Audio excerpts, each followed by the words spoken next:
guys. I'm Bob. I'm Barb. Together we make up HetteshWorld. We're doing a super spooky ghost tour. Paranormal.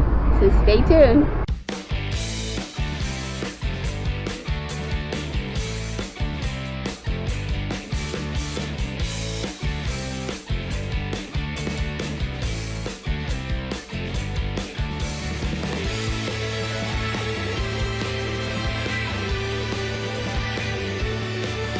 We were on Savannah tours, and Arthur was our tour guide.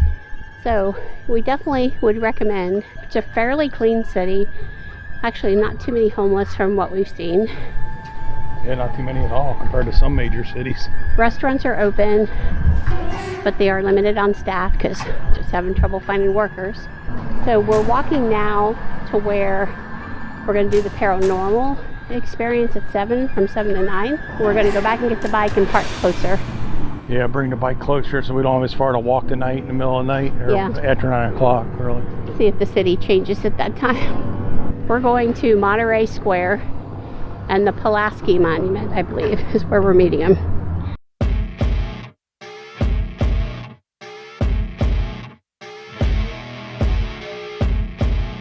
Has anybody been to Bonaventure Cemetery? We were. Yeah. Did you see Gracie? Mm-hmm. There's a sign for Gracie. Gracie was a beloved child of Savannah because one of the first bouts, or the second bout, I think, of yellow fever came through and wiped out a lot of kids. She was a little girl that survived, and so she was the laughter and the giggles and things that were missed. The next year, this poor little girl got pneumonia and died. I do have pieces of equipment for anybody that's interested.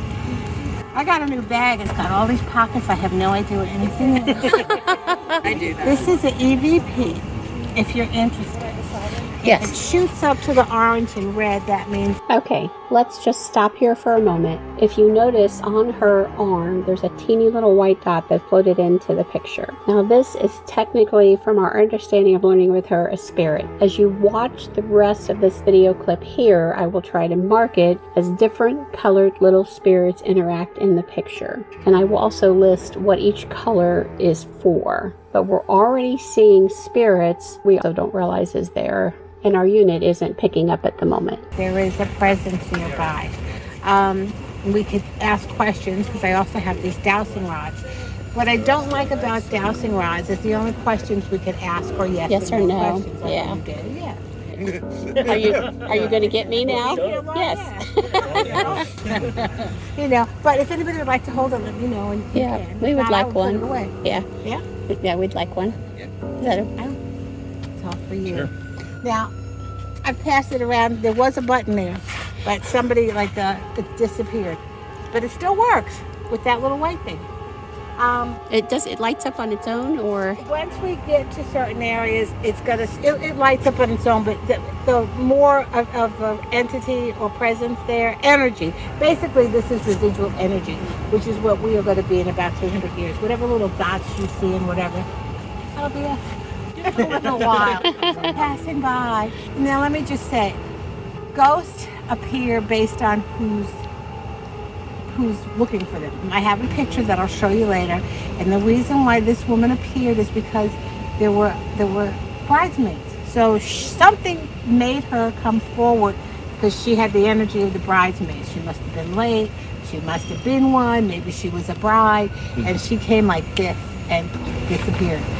Mercer Williams' house. A man by the name of Hugh Mercer was a military man, and he started building this house in 1860. And in any event, in 1861, the Civil War started, and Mr. Mercer, a West Point graduate, immediately signed up with the Confederacy, and with his West Point background, immediately became a general. So he was now known as General Hugh Mercer. During the 4 years of the Civil War, every penny he made, he put into this house. He was trying to make this masterpiece. To get an idea of what Hugh Mercer was like, one evening during one of his encampments during the war, 6 men deserted, and he got on his horse and he gathered some other soldiers and he went out into the wilderness and he brought these 6 men back. He hunted them down and brought them back. Brought them into his tent and shot each 6 of them right there. my gosh. Wow. And then to add a little more insult to injury and to drive the point home, what he did was this sort of barbaric thing, and he severed their heads and limbs and stuck them up on spikes throughout the encampment, and it worked. No one ever deserted him. Yep. They stuck with this man to the bitter end. You know, they saluted him all the time. It worked. It's good. Fate has a way of taking care of things in this sense that the South lost. He was penniless by the time the war was over. His money was worthless. He was never... And all was well with them for a long time. Except for one day. The doctor was about 72 at the time. But Dr. Wilder woke up and he walked down the hallway here to his wife's bedroom, which is that upper balcony area. And she was asleep. And he took a pillow and he smothered her to death. Yeah, it was just one of those days. Isn't like her anymore. And then he walked down the hallway to his bedroom. And he has a balcony also. And he sat out there on the balcony like he did many mornings now. I think he was in retirement, which I was told his favorite breakfast at this time in his life was tall mandarin oranges and a couple of shots of brandy. So this was a good thing he was not a surgeon. And there he sat, and people were walking like they did, and they say, "Good morning, Dr. Wilder," and he's like, "Top of the morning to you." They said on this day he was in an extremely good mood. He was smiling and saying hello to everyone. And then about noontime, somebody came down the road, boom, and there he was sort of splat out in the street. Way farther than you would expect him to be from when I show you the balcony from his bedroom. So I think she was like, "Till death do us part." Come on, let's go. I'm not doing this alone. Because there was nobody in the house. There were no servants there. There was no one there. But something got this man. There's a family of 7 that's still here. And they all died within 2 weeks of each other. Oh my. 3 generations. It's the grandparents, the parents, and 3 kids that are in this house. The last bout of yellow fever that came through Savannah in about 1870, they stuck it out. When I first started doing this job and we were talking about COVID, it's like, oh my gosh, this is what was happening. It's the same thing. What do you do? Do you go? Do you stay? Do you let in? What do you eat? What do you touch? So I think this family decided, let's write it out. And it didn't work. They all perished within 14 days. So they're still here. And how we know this is by this man here, Alex Raskin. Came to Savannah. He's an antiques dealer. He saw this house. It's a beautiful house. He's going to buy this house and live in this house. So here he comes, him, his wife, his 2 children. It's a big house. Yeah. It's very nice. The window frames are wrought iron also. He moves the family in. And they moved out. Okay, we're walking over now what is thousands and thousands of people. There's 46,000 altogether buried in the city of Savannah underneath. I have been given this thing, but it works great when it's by my phone. There's nobody otherwise. So we'll see.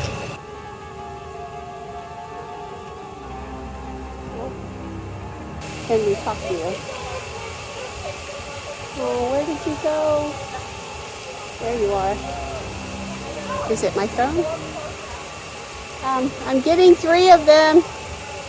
I'm getting 3 of them. I'm getting 3 of them. Okay, no one cares. I'm getting 3. So, I'm getting 5. I'm getting all of them. I'm getting all of them. Okay, somebody's here, and I can't get the psychic medium to come over. I'm trying to make sure my phone is not over here.